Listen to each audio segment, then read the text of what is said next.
Mainstream media being fair with all of the coverage? No. Why? They don't check the facts. I noticed that with me since my husband announced story after story. Even if I say my answers, they don't listen to me. They would prefer to listen to somebody else who doesn't know me. That's why all the immigration story came out. As you remember, New York Post did two days in a row. My pictures that I took as a model.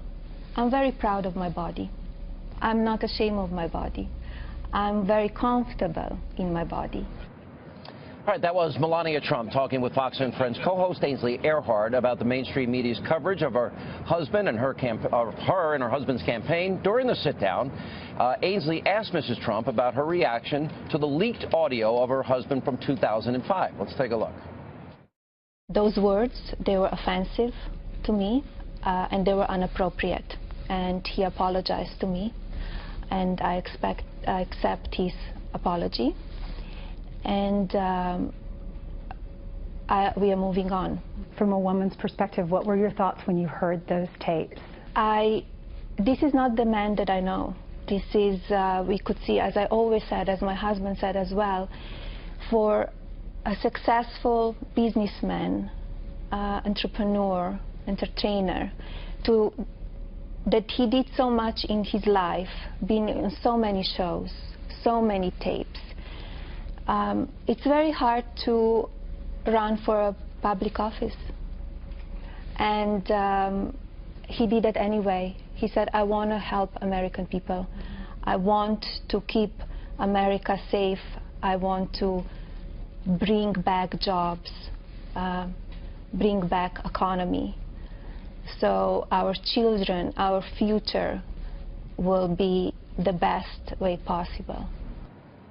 All right, the full interview with Melania Trump is going to air tomorrow, beginning at 6 a.m. on Fox and Friends. And joining us now is our own Ainsley Earhardt. First of all, congratulations. I watched the interview. It's amazing. Thank you. I have gotten to know her, and I want to get your thoughts on this. She's such an impressive woman. English is her fifth language, not her first, not her second. What do you think of her, first of all, as a person? As a person, she's extremely strong, Sean. I was very impressed with that. We walked through the apartment, and I said, look at your view. We're looking down at Central Park. You and I both moved here. We first came as tourists, then we both moved here. I said, and look at you. You're living over the place where every tourist in New York City comes. You come from a different country. You speak so many languages. You're married to a man who could be the president of the United States. You could become the first lady. If that's not the American dream, I don't know what is. And I said, do you pinch yourself when you're walking through? There it is. At that moment, I said, do you pinch yourself when you're walking through this apartment? She said, Ainsley, I don't have time to pinch myself. Yeah, by the way, I've been in that very same room, and I feel like I got to be careful. I don't want to mess anything up in that room. I know. All right. It's beautiful. It's a pretty extensive interview. You asked her very specific questions about, for example, the women coming forward, about Donald Trump, and I thought she gave a very strong answer. Here it is. Oh, okay.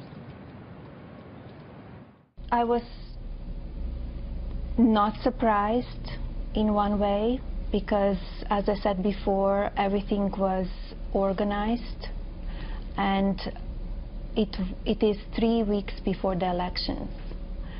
All these women coming out, and they are allegations that they are not true. Why now? Why 3 weeks before the election?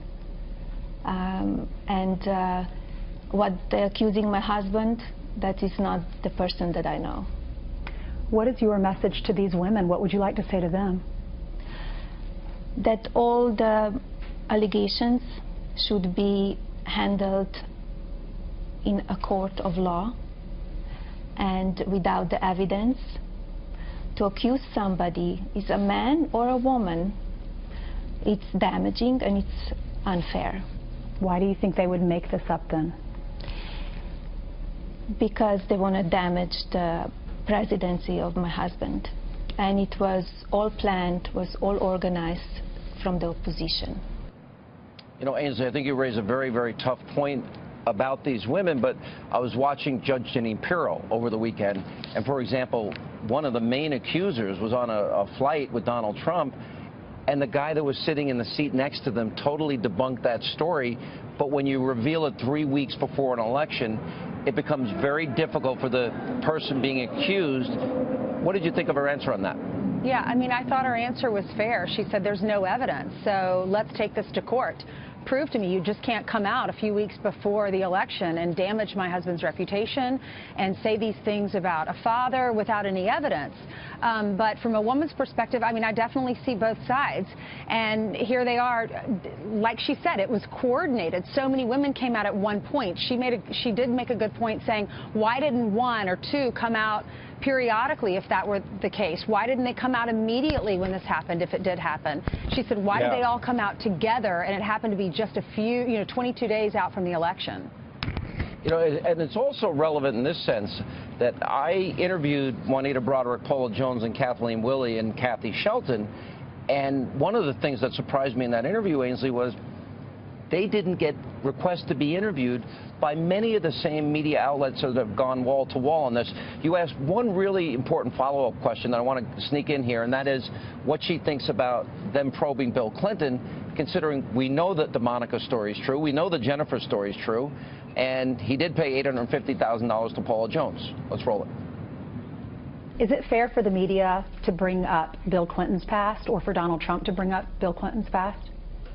Well, if they bring my past, why not? So they're asking for it. They're asking for it. They started.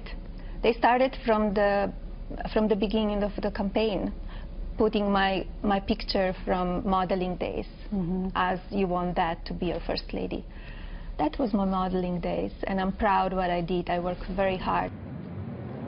I think that was a good answer. Ainsley, just to tell people, programming note, set your alarm. The entire interview with Melania airs tomorrow morning, right? That's right. Tomorrow from 6 to 9 Eastern Time, we're going to be on with Melania. I sat down with her for an hour and a half, talking about how they decided to run together as a couple, her immigration papers. People have questioned whether or not she came here legally. She talks about that. Her advice to her husband for the debate on Wednesday, why we don't see her out on the campaign trail as much. That answer was a strong answer. And when are we going to see her out more, and Ivanka more? People always request those two things to all of us. So there you go. Lots more that I'm not including.